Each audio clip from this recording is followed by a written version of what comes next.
Debemos de pensar cuál es el motivo de trabajar con números aproximados en las matemáticas y en las ciencias en general. Vamos a estudiar cuál es esa necesidad, es decir, cuáles son las causas más importantes de que tengamos que operar con aproximaciones, y vamos a destacar estas tres que tenemos aquí anotadas. En primer lugar, nosotros como humanos, nuestros sentidos son imperfectos y no van a detectar los datos o las muestras de nuestro estudio de manera perfecta, y tampoco los aparatos, por regla general, de medida, por muy modernos que sean, nunca van a llegar a la perfección a la hora de poder medir determinadas magnitudes que sean objeto de nuestro estudio, o bien determinados datos de una investigación estadística en la que tendremos que aproximar los datos que tengamos. Además, debemos de darnos cuenta de que algunos números, como los números irracionales, siempre vamos a tener que aproximarlos para trabajar con ellos debido al infinito número de cifras decimales que tiene. Es decir, nosotros nos resulta imposible en matemáticas expresar en forma de fracción de números enteros algunos de los resultados de alguna operación que tengamos objeto de nuestro estudio.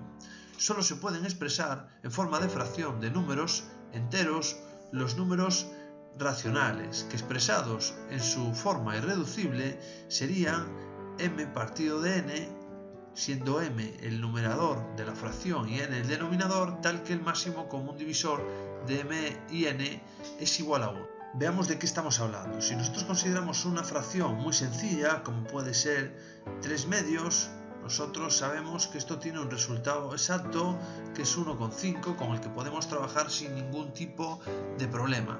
También nos podemos encontrar con determinadas fracciones que tengamos que simplificar en algún caso, como puede ser, por ejemplo, 70 partido de 300. Si simplificamos esta fracción, nos encontramos con que nos queda 7 partido de 30. Y si hacemos esta operación en nuestra calculadora, lo que obtenemos es un número que no es decimal exacto como el anterior, sino un número con infinitas cifras, pero de las cuales una se repite de forma infinita, es decir, 0,23 periodo.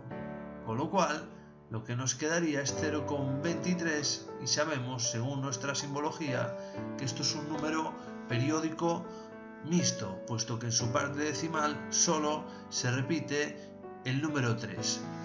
También tenemos ejemplos de números periódicos puros, como puede ser, por ejemplo, pues no tiene por qué ser positivo, menos 3,75, en el cual pues se repite estas dos cifras de forma infinita.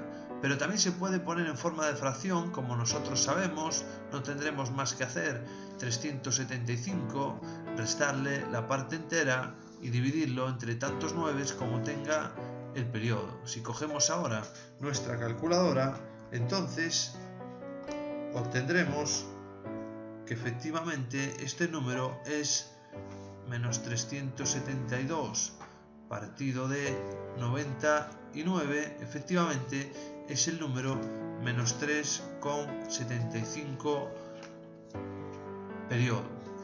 Nos fijamos en que tanto los decimales exactos como el 1,5, como los periódicos sean puros o mixtos, podemos trabajar con ellos sin ningún problema arrastrando las fracciones en su forma irreducible, con lo cual es muy cómodo trabajar con ellos.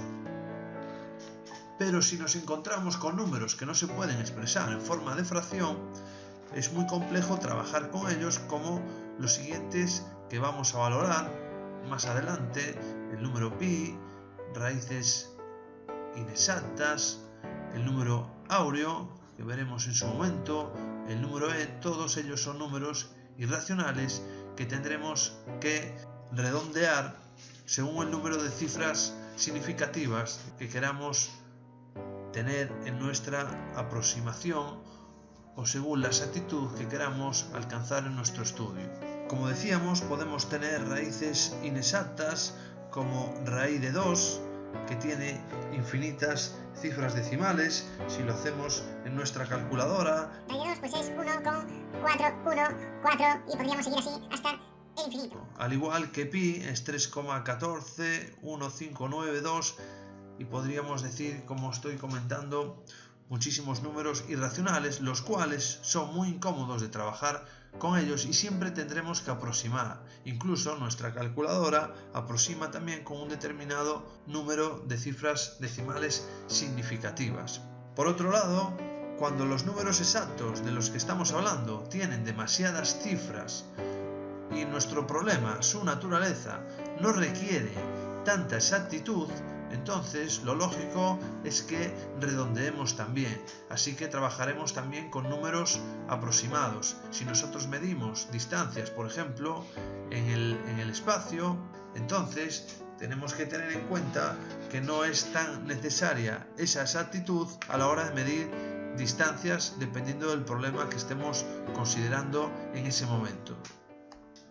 Pongámonos en situación, imaginemos que estamos analizando el sistema solar y desde un observatorio se analiza que un asteroide se acerca peligrosamente a la Tierra. Quizá en nuestras consideraciones y en nuestro estudio nos interese saber cuál es la distancia que hay en ese momento de la Tierra al Sol, que es una distancia muy grande que en nuestro estudio y en relación al posible accidente o siniestro que pueda ocurrir. Quizá esas distancias, si las analizamos de manera realista, como vamos a ver a continuación, veremos que no son tan importantes o tan relevantes. Veamos ahora el sistema solar desde otra perspectiva. Fijémonos que en nuestro estudio es posible que pretendamos una mayor exactitud o menor según la rigurosidad que queramos establecer o según las consecuencias prácticas que se trate nuestro estudio, bien sea el impacto de un asteroide o el estudio de unas determinadas estrellas que estén en estas constelaciones. Bien, pues actualmente se sabe, pues un grupo de científicos en el año 2012 ha estudiado la distancia exacta entre el Sol y la Tierra, que es de 149.597.870.700 metros.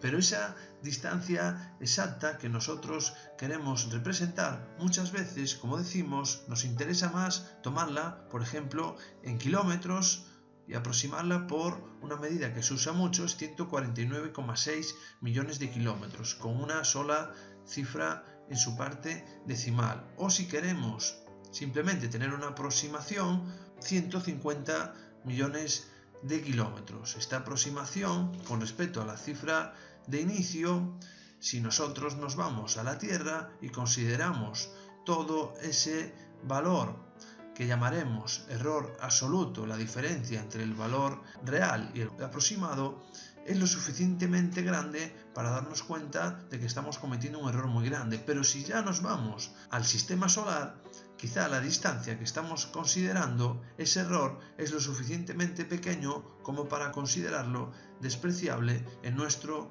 universo.